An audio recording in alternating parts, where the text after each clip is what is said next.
I can hear you loud and clear. Okay, how are you? Dr. Schwartz, pleasure to finally meet you virtually. How you doing, man? Very well. Sorry we're running late. Oh, it's all good. All right. Thank you for your time, by the way. We really appreciate it. It's been exciting. Been looking forward to speaking with you for a while, actually. Yes, likewise. Yeah. Anyway, since we started late, I'm so sorry about that. So let's start with everything, because obviously, we're talking about lymphedema. There's a lot that I like to talk about with this. We know you do. You've really, one of the best things is you've really brought into the spotlight, something that really affects a lot of people, Mm-hmm. and one way to look at it is, when people, I'm going to say this, I treat a lot of lipedema, I treat a lot of lymphedema. And so when you see somebody with large legs, I'm going to say this because people are going to understand. You always say, oh, that person's unhealthy. They were just not taking care of themselves. They did this, whatever it is, and the reality is you're an amazing athlete, amazing shape, amazing person, good looking guy, everything. And for someone like you to bring that to light is really helpful in a lot of ways for people. And so, we want to thank you, of course, but, definitely want to talk to you about it and kind of see, hear everything, of course, from you, but, talk about how, let's get other people involved too and see what we can do. So I wanted to talk to you about everything, but tell me, how are you doing? I'm doing good, Dr. Schwartz. So it's interesting you kind of start with that about how I don't necessarily present like the stereotypical lymphedema or lipedema patient. I don't have lipedema, I have primary lymphedema, Yeah. because I think there is this societal stigma, not even in society, even in the medical field with a lot of these physicians and even lymphedema therapists that I come across every single day, right? Lymphedema is not a one-size-fits-all condition. I know we echo that every single day. You talking to your patients, me being a lymphopress rep and being an advocate, because one of the things that I'll never forget about the first dinner that I had with Kathy Bates when I met her at a breast cancer conference is her telling me, hey, the lymphedema community needs you. And honestly, I did not feel worthy of that. I was like, what do you mean they need me? Like I'm just a 27-year-old guy who did a stupid reality TV show. Why do y'all need me? Well, I started thinking, as the conversation progressed with Kathy, because if you take Kathy's case, for example, so Kathy Bates, for those of you who don't know, famous Academy Award winning actress. So she has secondary lymphedema due to her breast cancer.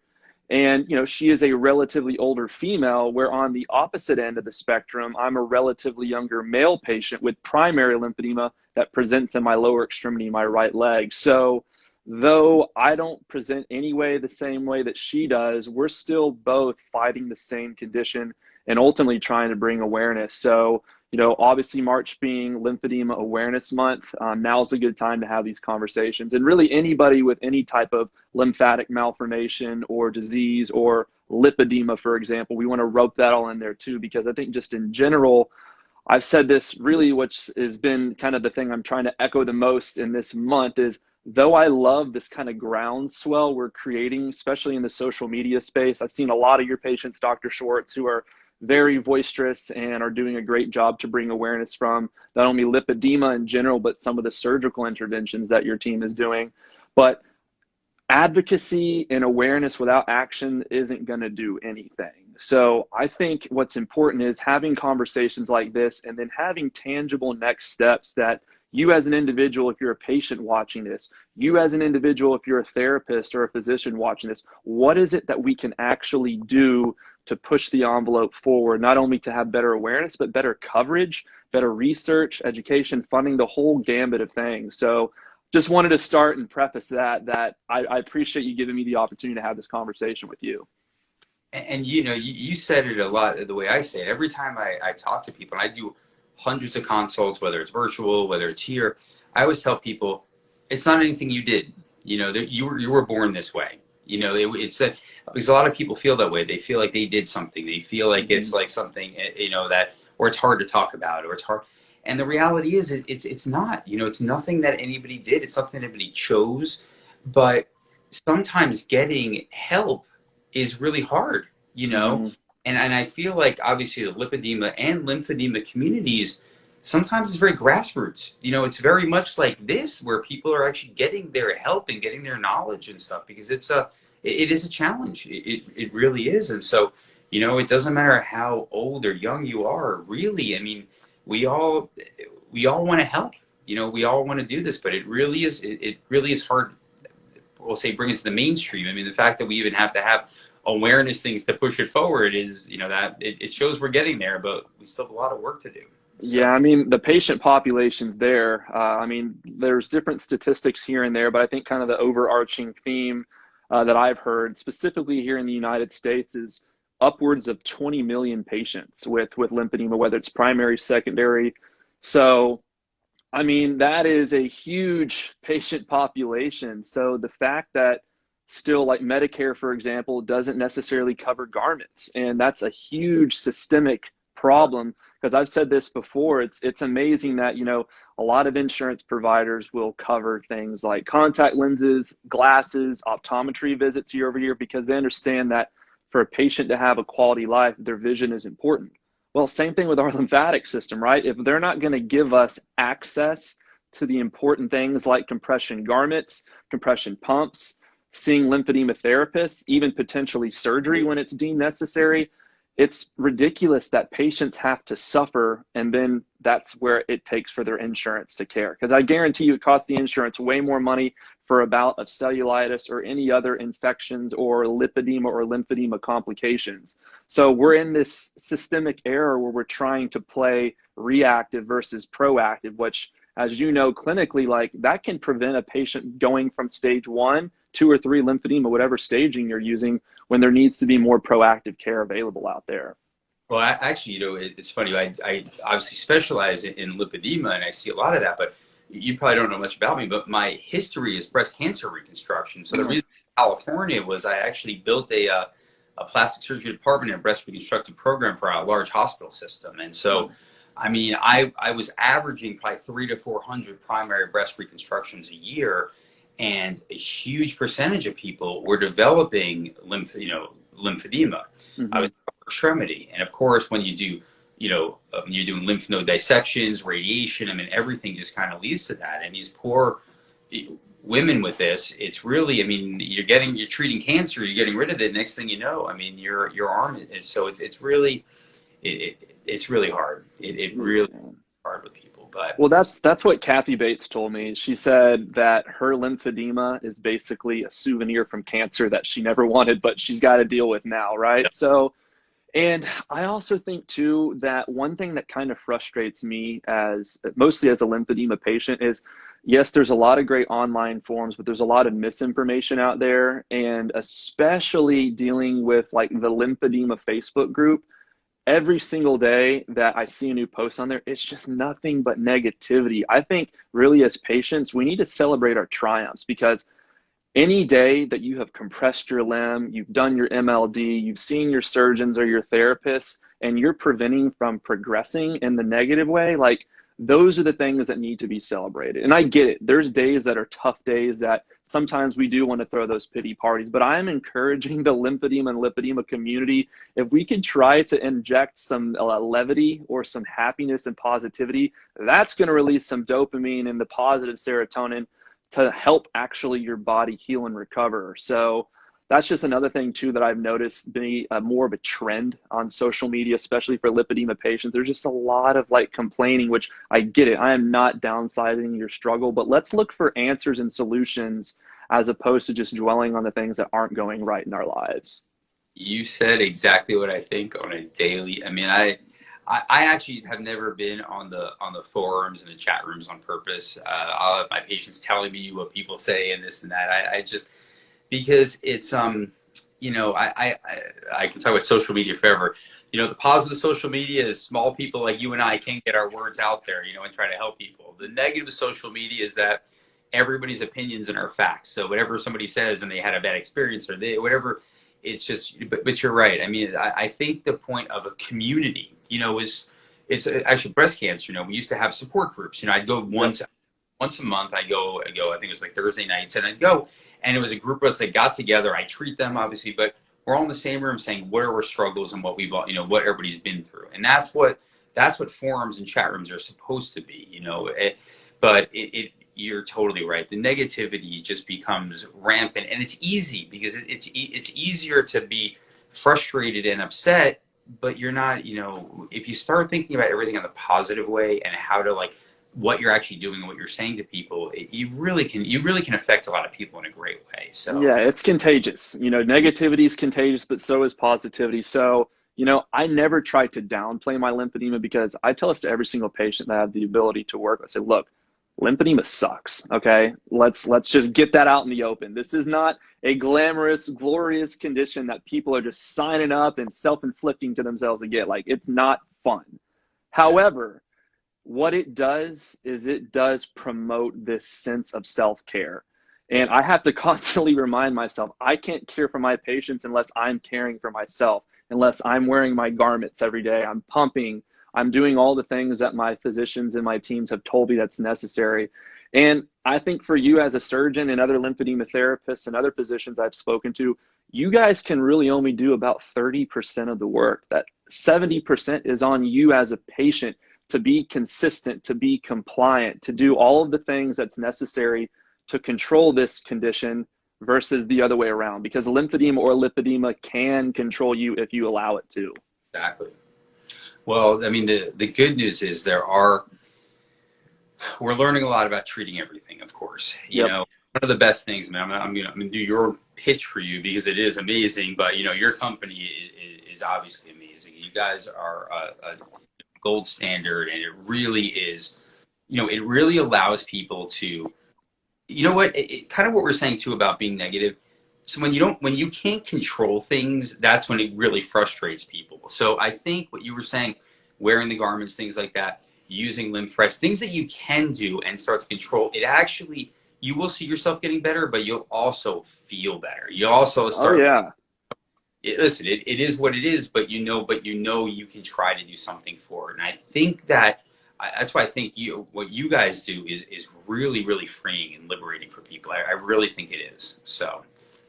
Yeah, and there's a lot of times we don't talk about the psychological impacts of lymphedema and lipedema. And that's a huge part, because especially with lipedema or patients with really severe lymphedema who have underlying medical conditions like obesity, oftentimes there is a psychological root in that obesity.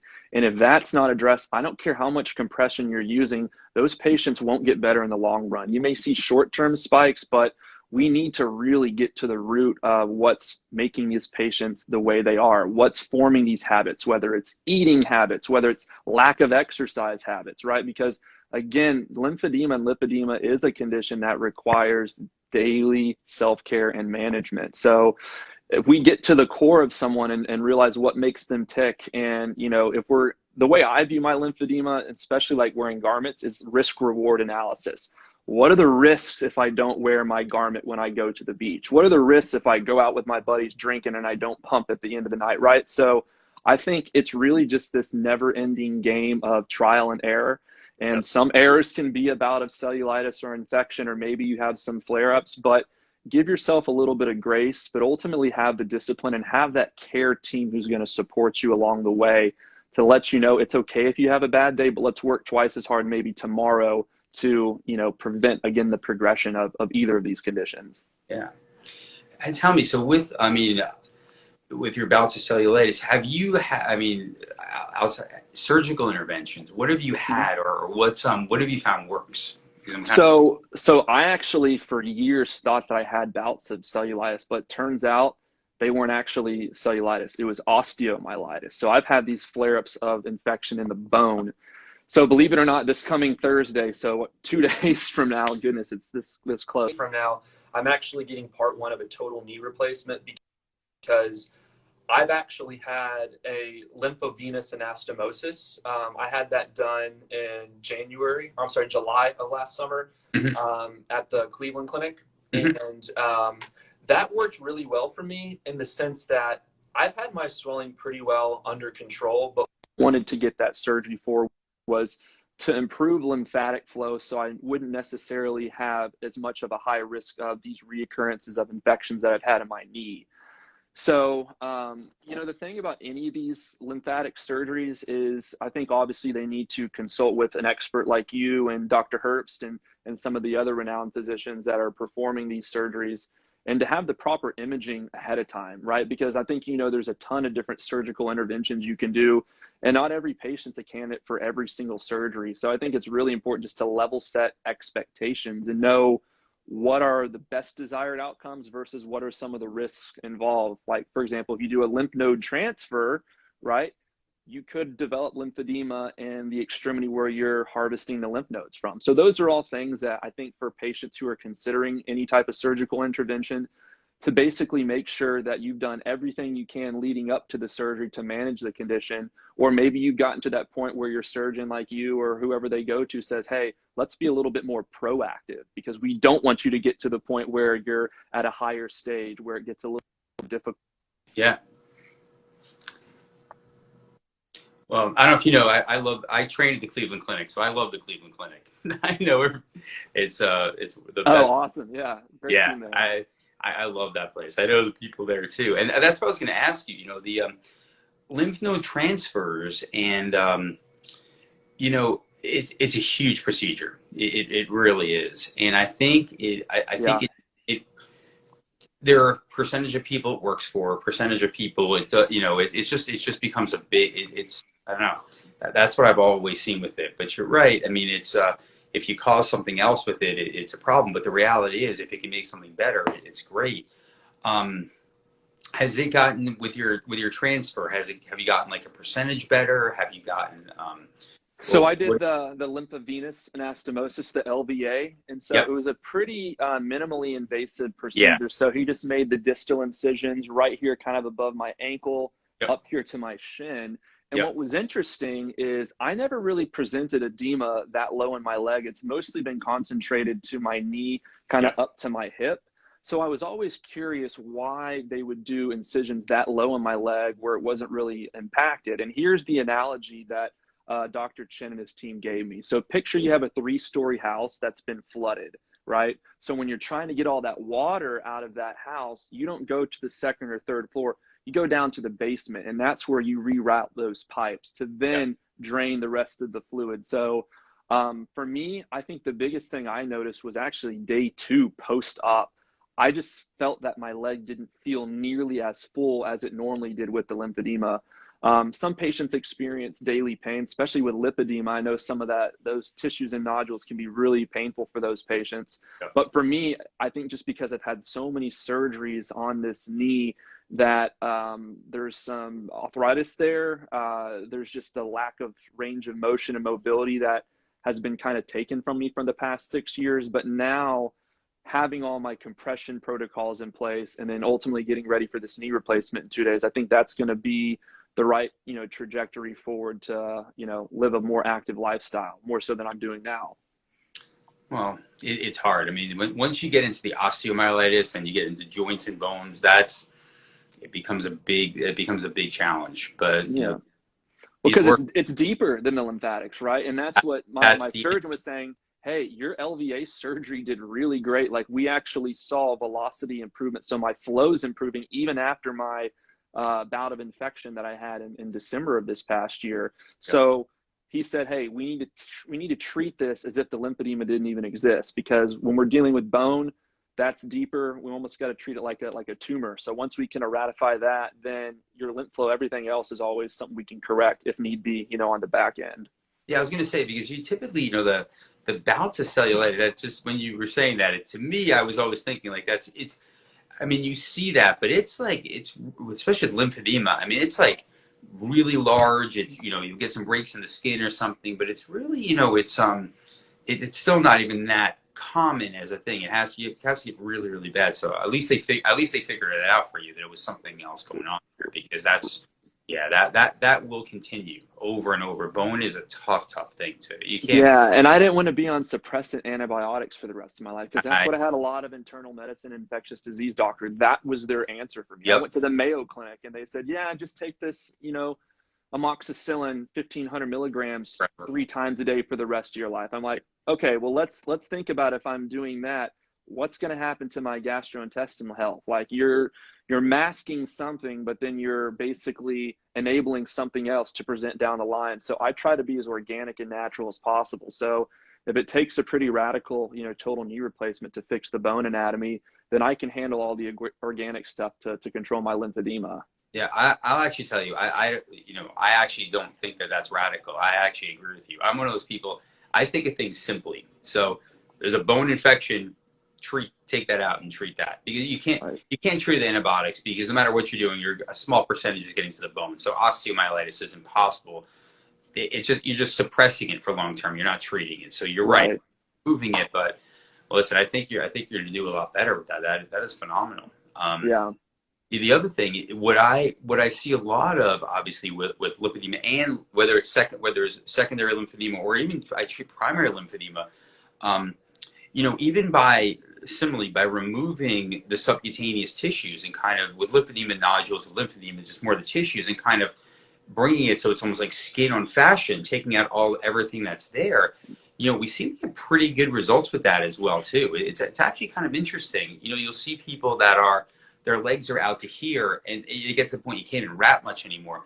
And so by removing everything inside, even hate to say it, removing and draining and then wrapping them right at the end of surgery, I mean, you get people, it jumpstarts them a lot, you remove a lot, and it's pretty interesting. A lot of times you'll get stuff that will heal down. You're not dealing with it too much anymore. So, there are things that are out there, but yeah, it's still chronic, and it is tough.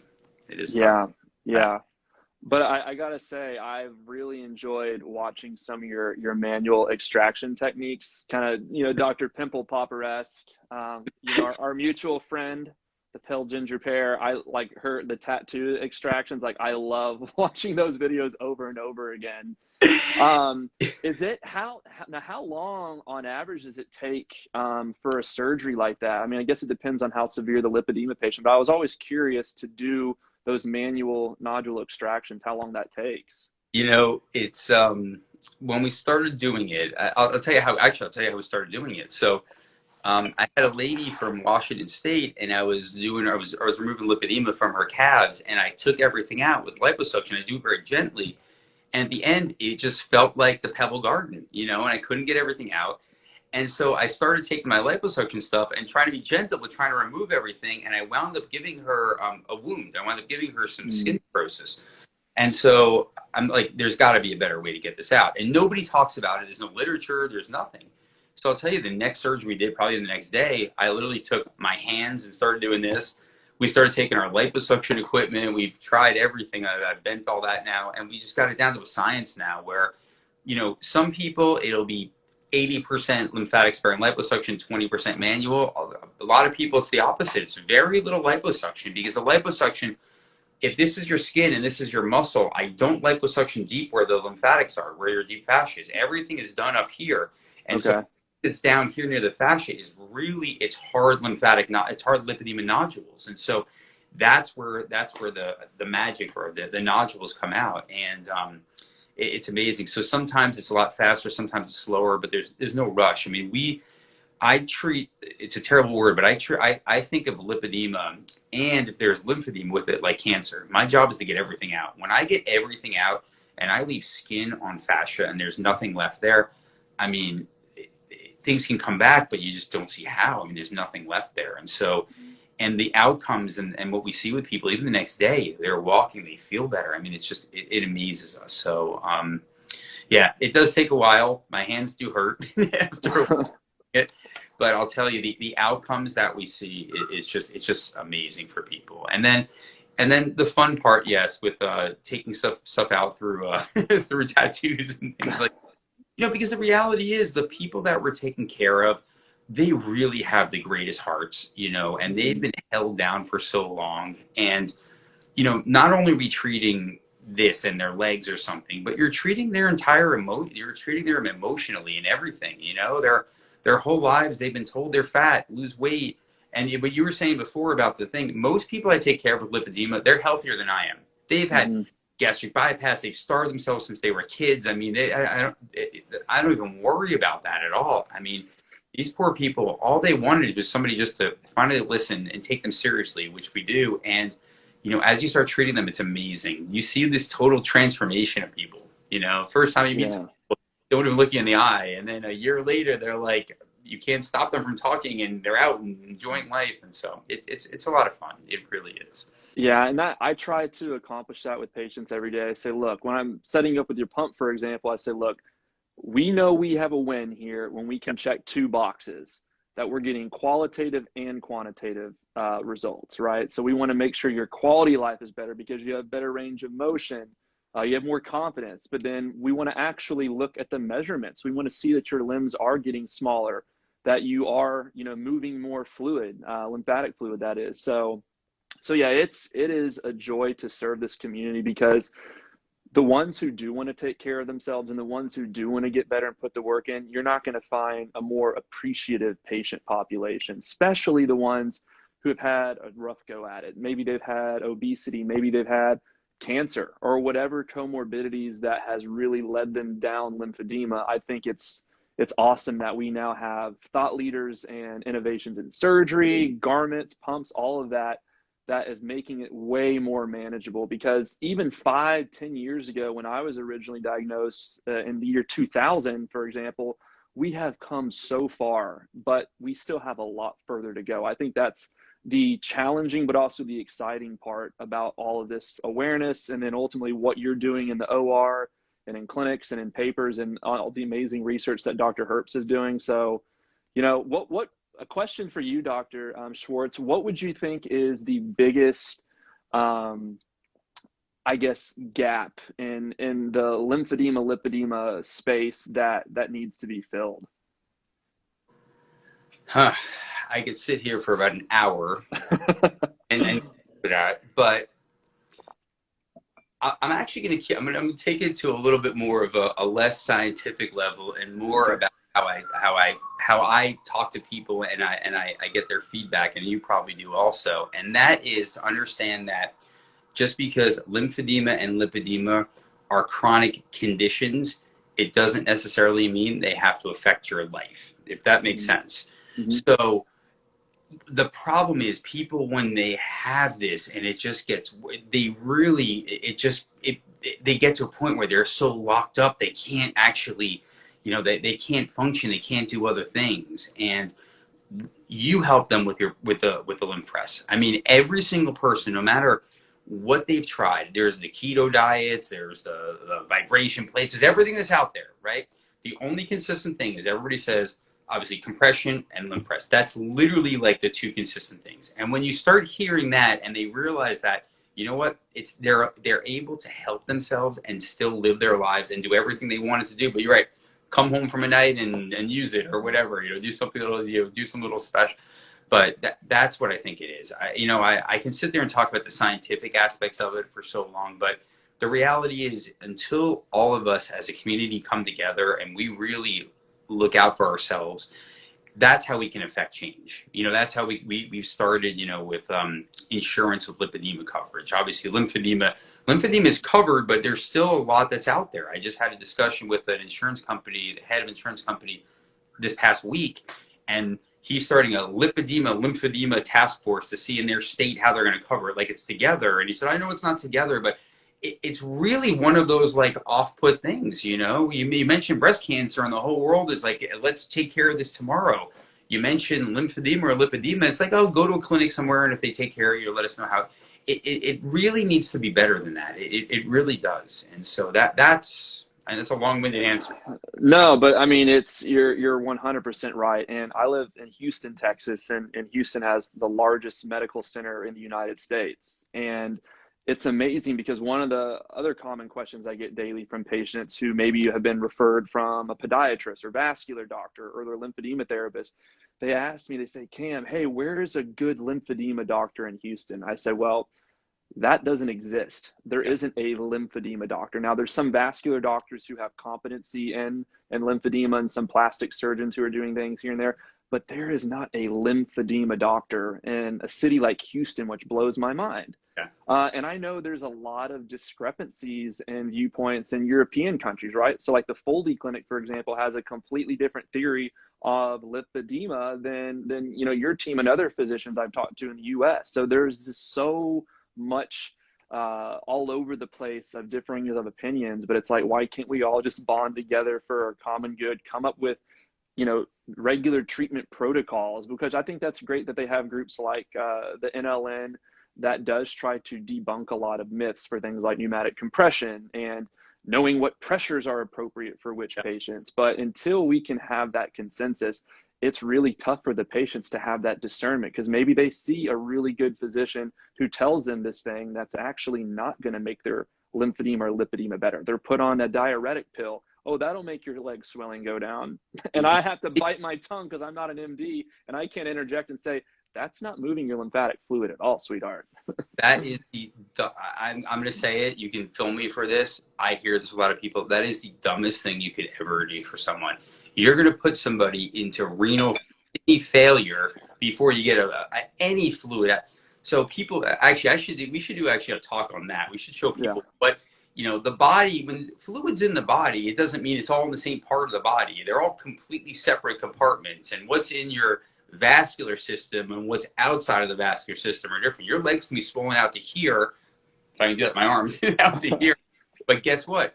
You can be completely dehydrated. It has not. They're totally different things. And so, oh God, it's really, it's like a car mechanic trying to change the oil, but only changes the wiper fluid, right? It's different fluid going to a different place, and it just blows my mind.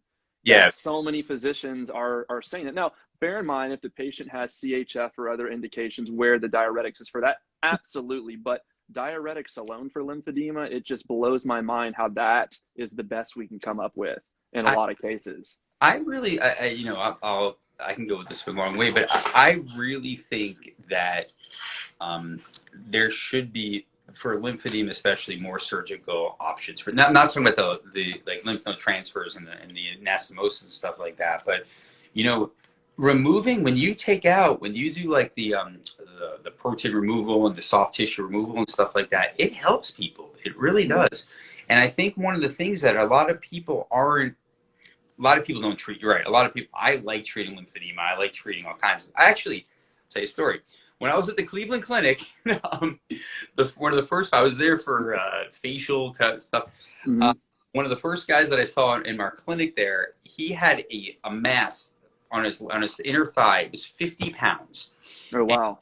And whoever I was working with at that time, doesn't do a lot of facial stuff. And I said, you know what? I came from Georgetown. We did a lot of diabetic wound care. I love this stuff. I said, do you mind if I take care? He said, no. So the first mass I took off the Cleveland Clinic was 50 pounds. The next one was 55 pounds. The third was 60 pounds. I got the whole thing. But I started treating these large lymphedema masses. And by the way, these were hanging on their inner thigh. Mm-hmm. Think about when people say they have an extra 10 pounds, you grab your stomach, that's not really even 10 pounds. Think about 50 pounds actually hanging off of your leg. You can't do anything in life. It is really, really hard to do. And so by treating that, you're making people feel better. You're doing something in the right way. And so before somebody gets to that aspect of it, why can't we treat that beforehand? That's what I've always thought about. And the problem is, everybody says, you're right, wrapping and stuff like that. Your machine goes all the way up. It's one of the only things that's going to get the upper, the upper thigh, like the pelvic area, everything. If you're trying to wrap someone, they're trying to wrap themselves even at a clinic, it's not going to stay up. Working their way up, there's no way. Yeah, gravity will win that battle every exactly. day. Yeah. There's no possible way. So the thing is, like, we're basically setting people up down the road and saying, well, at some point it's going to get bad enough that you might have to have something. Like, I'm going to take my answer back from before. That's what I wish we could change. I know that from the beginning, if we get people wrapped early, they're using lymph press, they're keeping things down. We treat them earlier on. We start removing the subcutaneous tissue, start shrinking people down. Guess what? They're not going to have these chronic things down the road. They're really. You're not curing lymphedema. Even the anastomosis things, it'll work to a percentage. You're not curing it, but guess what? You're giving people a chance that it's not going to get that worse in the future. So that's actually what I would say. It's just that there are so much more we can do for people versus saying this is your thing and go get it wrapped once in a while. So tell me what you think about this, Dr. Schwartz, because I had this idea maybe about a year ago, But you remember in high school when we're in our like regular science class and they're talking about like teenage pregnancy and they make you put on the pregnancy thing? We should have a lymphedema, lipedema, whatever simulator. Maybe it's an arm sleeve that's with a bag of sand or water. That way these physicians or the loved ones of these patients can actually just for a moment feel physically what it's like to have to walk around or to go about your daily activities with this extra weight, this extra mass. Because I think if people started to actually know what it was like, they would be singing a different tune and not just saying, oh, this patient's obese, or hey, you know, let's just try wearing this 50 to 60 gradient compression garment, which not even a bodybuilder could put on, right? So I think that could be something cool down the line to develop, just some sort of lymphostimulator, right? So people can understand, because I think that's where true empathy and sympathy come into place, when you can actually put yourselves literally in the shoes of those people who have to deal with these symptoms on a regular basis. Well, you know, I think you hit the nail on the head earlier. I think, you know, I think it's happening with lipedema just because it's such a small community that there's X amount of us that treat this and like treating it. But you know, if we're gonna, even though they're totally separate different things, but if the insurance companies or people are gonna start lumping this in and saying lymphedema, lipedema, kind of all large legs and stuff like that, and large body parts, maybe we should start treating it that way. Maybe we should actually just start looking at, you know what? There's people that are looking at this. Let's build our own protocols for it. You know, I think that's the way to go. You know, if at some point you're not getting the general medical community, by the way, I'm not saying it's in a bad way. It's not you're Houston. I've spent time in Houston Medical Center, by the way. MD Anderson, most amazing cancer center in the world. And if everybody's never seen the Houston City of Hospitals, it is ridiculous. Like it's pretty overwhelming just to navigate. And they even have hospitals like Methodist that have like gold, they like, you know, what do you call it, stuff like courts and I don't know, all kinds of things that most of us can't afford to have in a building. But you know, maybe that is the way to look at it. Maybe it is to sit there and say, you know what, we know we have the technology, we know we have some of the surgical, maybe we start looking at treating it, you know, going that direction. That's what we're doing with lipedema right now. You know, I'll tell you, the manual extraction came about because we had to figure out the best way to treat people. And then working with Dr. Herbst, we're now putting together the exact objective criteria. We're writing all our protocols out, and every single aspect is going to be studied from before to after, because, you know, for me to tell people, even after one stage, you're walking from 10 minutes to 2 hours, which we're seeing, now we'll have that documented. So the same thing with lymphedema as well, too. I mean, I think we need to look at that and look at, you know, look at the press, look at the things we're doing, look at getting people's legs to a certain level, treating them surgically, doing it after. You know, I think that's I don't know. I think there's something to it. The best, in my opinion, the best medicine is the one that combines science and art, right? Because it's going to take some creativity, thinking outside the box, like those manual extractions. So, you know, I definitely encourage you and Dr. Herbst and Dr. Eichert and the rest of the people in the lymphedema and lipedema community to really pull together and to try to push the envelope, because what I'm thinking of is, you know, a couple years down the road, hypothetically, I have a child who's born with primary lymphedema because I genetically passed that down to them. Where am I going to take my child, right? I'm not going to name names here where I live and where I wouldn't take them, but I think that, you know, if you're a patient and you have cancer, you know where to go in your community, or you have diabetes, you know where to go. But like where you get lymphedema, every single patient, regardless of what city or state they live in, should have these places where there is standard protocol, like there is with cancer and other conditions. But until we get, you know, entrepreneurial and innovative physicians like you and the rest of the team on the same page, I think it's just going to be you as a patient trying to have the discernment of knowing, who do I believe? Because I've been to some of the top medical facilities all across the United States, and I've had very differencing of prognoses and diagnoses. I almost lost my leg in 2017 because doctor said above the knee amputation is going to be the best thing for me. Yeah. That was before getting true lymphatic imaging, right? But I could have been like a lot of patients who get that first or second opinion and you just roll with it because you don't know any better. So again, if the patients are watching, you really have to be your own advocate, right? Like if you don't take your own case by the reins, you can go down a path that could actually end up making you worse off. And I'm not trying to scare anybody. That's just the fact of the matter. So, yeah, if there's any, I think there's been a couple of questions that have come through. I don't know if you want to field any of those. I'm happy to answer any of them. Let's, do you see them? I just see a ton of comments coming through. I don't know if you have one of your teammates there. Sorry if that's a lot of stuff going on there. All right. I'm going to go up till we see hello from Paris. Hey. Bonjour. Portugal. Oh, it's amazing. Let's see who questions. So Dr. Schwartz, I'm going to make an assumption here that I'd say probably over 60 to 70% of your patients come from out of state or you know, from other parts of the globe. Oh yeah, easily. Yeah.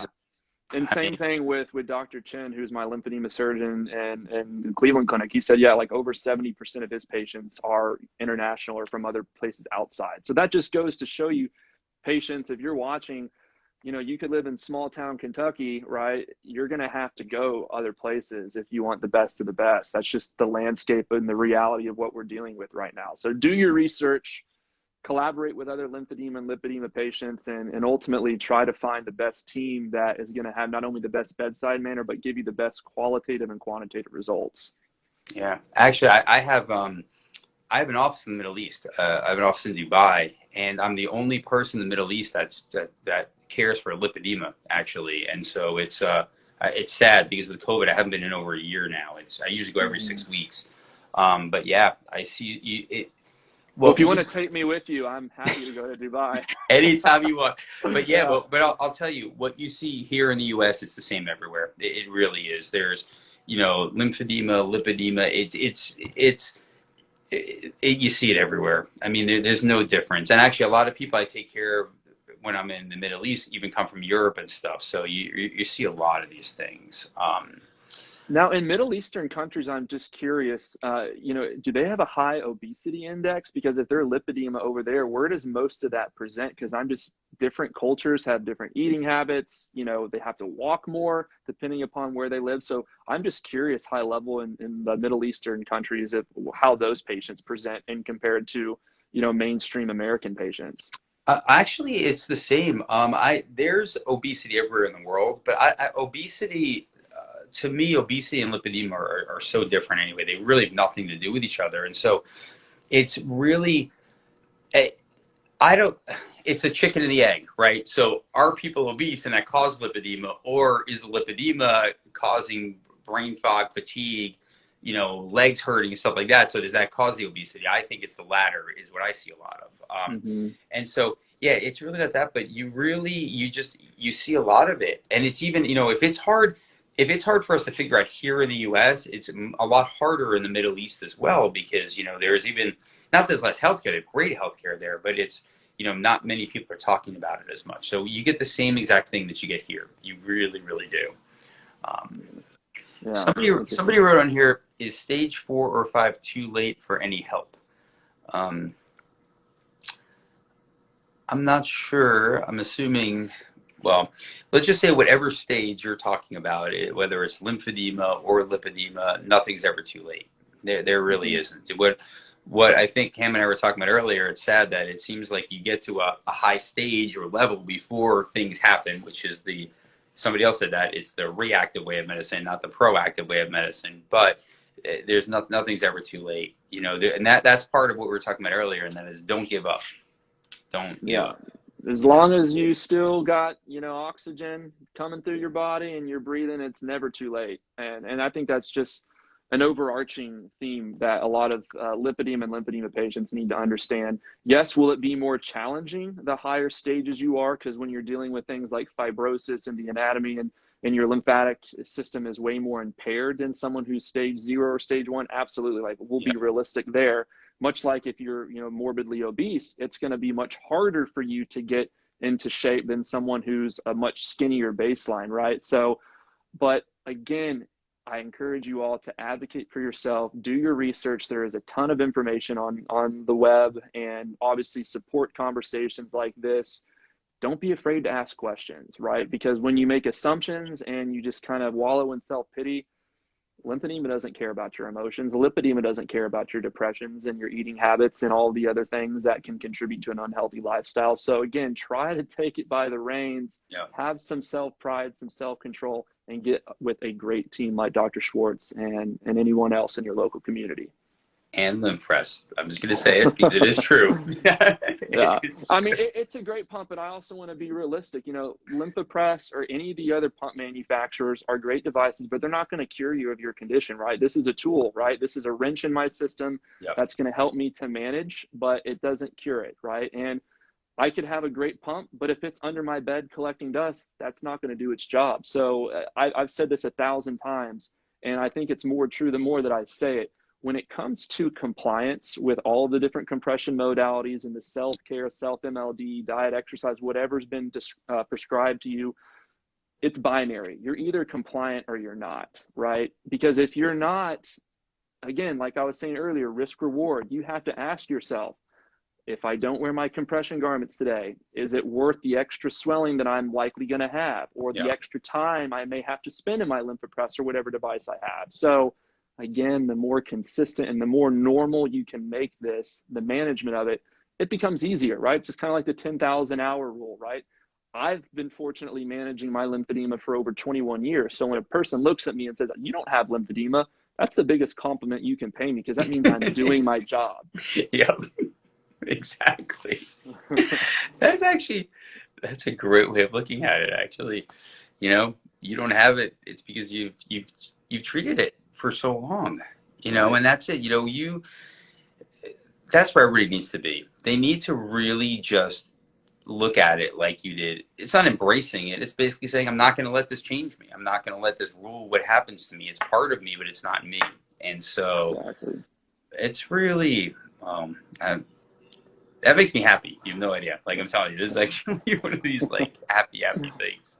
Yeah. And again, like, you know, for the social element, sometimes I get it, ladies, gentlemen, dating with lymphedema can be hard, right? Because of body image, with some of the complications that can come with lymphedema, like the weeping of the extremities, right? But if you're not going to be with friends and family and a spouse or a loved one who doesn't embrace you, all of your flaws, like they're not the right people anyway, right? I was saying on another interview, I saw this t-shirt that said Flawsome. And to me, that's like, I love that, because lymphedema is something that maybe to the general public is a flaw, but it's also something that makes me awesome because I get to bring awareness.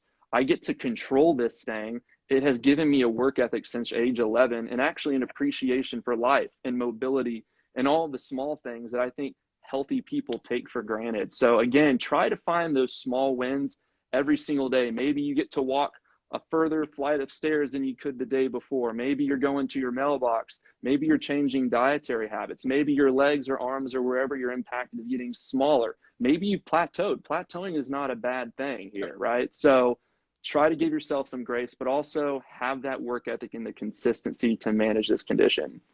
Yeah.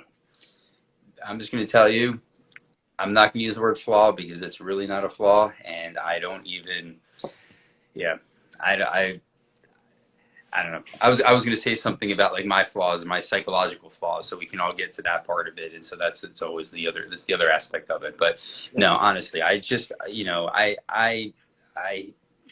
don't know. I never look at things that way. I never look at it as a flaw. I always look at everything as like a challenge, you know. Sure. And I just say, this is, good.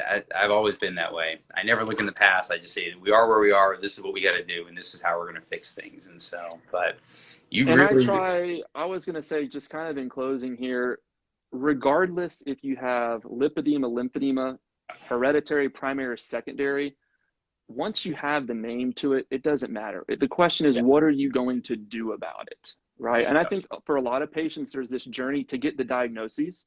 You get the diagnoses, great, you have a name to it, but then what are you going to do about it, right? That's really where the rubber hits the road. So I encourage you all, if you have been diagnosed and you do have a great treatment team and they're laying out a plan of care for you, follow that to a T, but also know that it's very much trial and error. I've tried so many different garments for the past 20 years. My body changes. There's a seasonality to lymphedema, right? So if you live in a hotter, part of the country, you're going to probably flare up a little bit more in those summer months. So realize your environment, know your body, but know your self-worth. And you all have so much to be worthy of. And this is an amazing community. So thank you so much, Dr. Schwartz. Do you have any closing remarks you'd like to make? No, I was going to say this was wonderful. I think a lot about this, and I love talking about it too. And I think we should really look at, creating some protocols. I really think there are some other options. I think it's just not just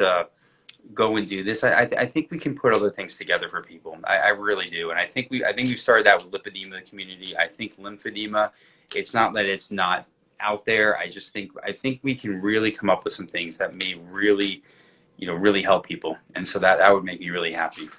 Everything. Well, start with your niche and then have that niche become an inch, and an inch becomes a mile. The next thing you know, we're having global impact. So thank you again, Dr. Schwartz. Yeah. Tell Dr. Herbst I said hello. I will. If there's anything I can do to help support you guys, give me a shout. And happy World Lymphedema Month, everyone. All right. Thank you so much for your time. We appreciate it. My pleasure. We'll do a part 2 very soon. You got it. All right. Take care, Thanks everyone. for your time. Bye-bye.